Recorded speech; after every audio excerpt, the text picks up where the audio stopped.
Regardez très bien. À vous les catholiques, ouvrez bien grandement vos oreilles. Si vous aimez Marie et que vous êtes obéissant, soumise à Marie, écoutez très bien le conseil de Marie qu'elle va donner tout à l'heure à tous les marilates. Et nous disons à bas les marilates, les légionnaires de Tante Marie, les mariologues, à bas la marilaterie, à bas la mariologie et la gloire. Vas-y papa. Jésus lui répondit, femme, qu'y a-t-il entre moi et toi? Femme, qu'y a-t-il entre moi et toi? Mon heure n'est pas encore venue. Mon heure n'est pas encore venue. Sa mère dit au serviteur. Sa mère dit, oh, si vous êtes vraiment serviteur, voici ce qui est dit. Faites ce qu'il vous dira. Maintenant, dans la recommandation du Seigneur, est-ce qu'il a une fois dit de prier sa mère? Est-ce qu'il a une fois dit de la vénérer? Est-ce qu'il a une fois dit de passer par elle pour lui demander quelque chose? Est-ce qu'il a une fois dit d'ériger des statues à son image?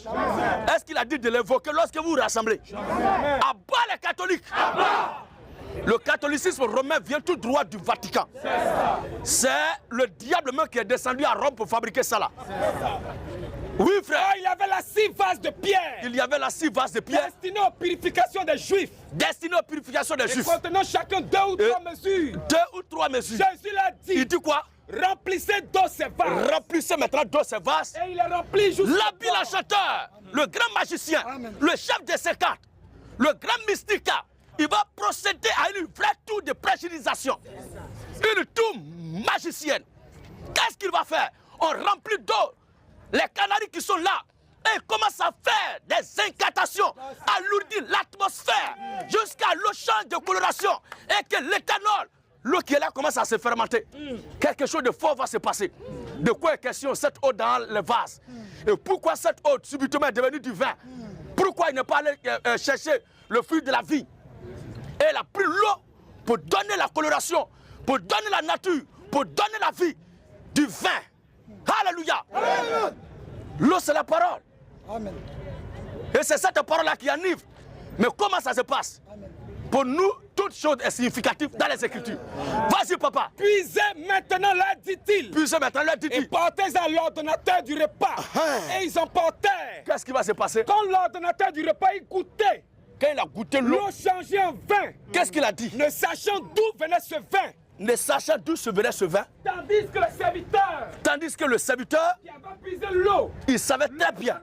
Il le savait très bien. Il appela l'époux et lui dit. Il appela l'époux et lui dit. Tout homme. C'est d'abord le bon vin. Lui, il a bu. Le premier vin qui était là, il a bu. Et c'est fini. Maintenant, je dis à fabriquer du vin. Maintenant, ce que je dis à fabriquer là, le responsable de la cérémonie, qui est chargé de partager la nourriture, quand il a goûté ça, il a appelé le marié pour lui faire des remontrances sévères, des réprimandes sévères. Et il lui dit quoi? Tout homme. C'est d'abord le bon vin. C'est d'abord le bon vin. Puis le moins bon. Puis le moins bon. Après qu'on s'est enivré. Qu'est-ce qui saoule ici entre le bon vin et le moins bon? Hein? Non. Le test là. Tout homme sait d'abord. Le test là. Qu'est-ce qui saoule d'après le test? Religion, suivez bien. Tout homme. Suivons. Tout homme. S'il vous plaît, taisez-vous, vous allez bien écouter. C'est subtil. Tout homme. C'est d'abord le bon vin. Tout homme sert d'abord le bon vin. Puis le moins bon après qu'on s'est enivré. Qu'est-ce qui enivre ici? Le bon vin. Voilà.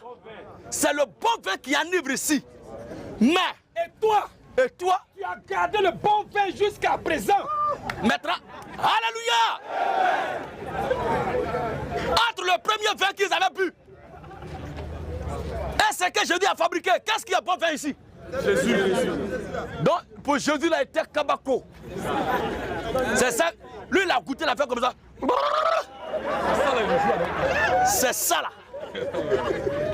C'est ça, il a déjà dit que boisson est péché. Voici ce que Jésus a fabriqué. Le gars là m'a bu là, ses lames sont tombées quand, comme la publicité de Belay, de Benoît. Que Dieu bénisse encore sa parole. Si c'est un péché, Jésus n'allait pas fabriquer ça. Alors frère, le Seigneur lui me fait la promesse que lorsqu'il viendra régner avec nous, l'autre côté là-bas, on va prendre du vin. Et je crois que ce jour-là, il va me rattraper. Amen. Il me donnera un corps qui va supporter la dose. Vas-y. Matthieu 26, 29. Hein? Puis Jésus dit, je vous le dis en vérité, je vous le dis en vérité, je ne boirai plus désormais je ne boirai plus désormais de ce fruit de la vigne. de ce fruit de la Vigne. Ça veut dire qu'au moins il était en train de boire, il a tiré d'abord un coup. Il a déposé, il dit les gars, Je ne boirai plus désormais ça veut dire qu'il était en train de boire. de ce fruit de la vigne. Oui, Jusqu'au jour jusqu'au jour où j'en boirai du nouveau voilà. avec vous dans le royaume de mon Père. Comme il doit mourir, il doit partir bientôt, il dit je vais partir. Mais le show est reporté.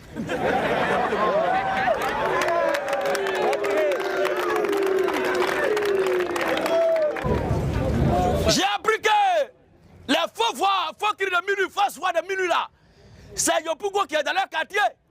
Mais moi je suis dans votre quartier, je ne vous vois pas. Tous les adeptes de voix de minuit qui sont là, vous êtes des charognards. Vous êtes des facochères. Moi, je n'ai pas le temps de lire ce lonothèse que vous voyez là. C'est mon service de communication qui voit ça, qui me rapporte. Moi, j'ai le temps de venir lire ça là. Il dit de venir ici là, vous partez écrire lonothèse. Vous allez devenir écrivain maintenant.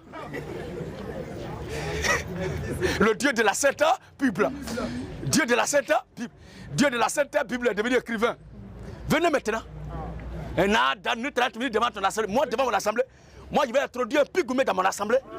Attendez, vous me voyez comment même? Hein? Quelqu'un qui est pétri comme ça là.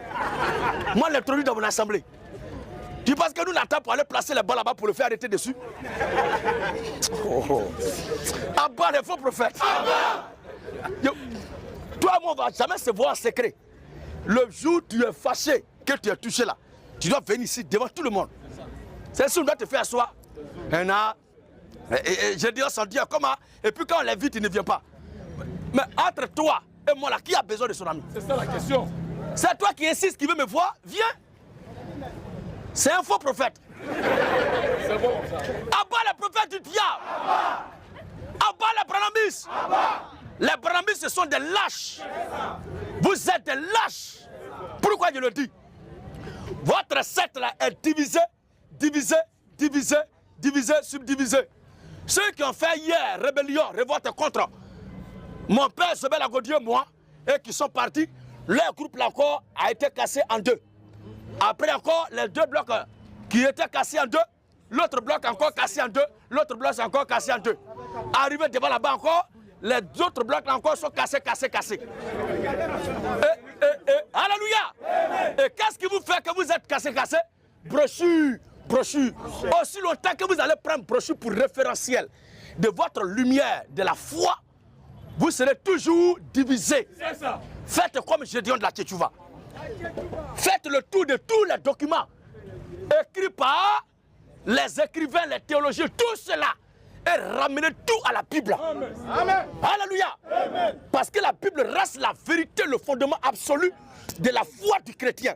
Aussi longtemps que vous écarterez le rocher de la foi, la pierre angulaire qui est Christ, pour vous fier aux documents, vous serez toujours divisés. Et la lâcheté est tellement grande dans votre camp que personne d'entre vous ne peut faire asseoir les autres pour dire, mais asseyons-nous pour voir ce qui nous divise. Parce que quand un va demander, mais qui t'a établi chef sur nous? Abat le branamis. Je suis très heureux de ce que Dieu n'a jamais mis dans mon cœur l'amour de cette secte-là, de cette loge. Vous êtes des sectaires. Abat le branamis. Le voici, il y a un groupe qui est en Côte d'Ivoire ici, il ne peut pas causer avec ceux qui sont au Congo. Oh, mon frère qui est au Burkina, quand il vient ici, on cause. Les frères de Paris, quand ils viennent, on est ensemble. Il n'y a pas de problème. Mais vous n'avez pas pour dénominateur. Alléluia! Vous n'avez pas pour dénominateur commun la vérité. Vous, votre dénominateur commun, c'est prophète ou message. Or, le dénominateur commun des chrétiens, c'est la vérité qui est Christ. Christ est notre dénominateur commun. Et la lumière qui doit nous guider, c'est sa parole. Mais vous avez dénominateur commun. Le prophète est ce qui vous guide, brochure. Alors, comme les brochures sont dans la confusion, vous aussi vous serez confus. Que Dieu vous égare davantage. Pendant ce temps, la révolution chrétienne fait son chemin. Et on ne force pas, les âmes viennent de la conversion. Doucement.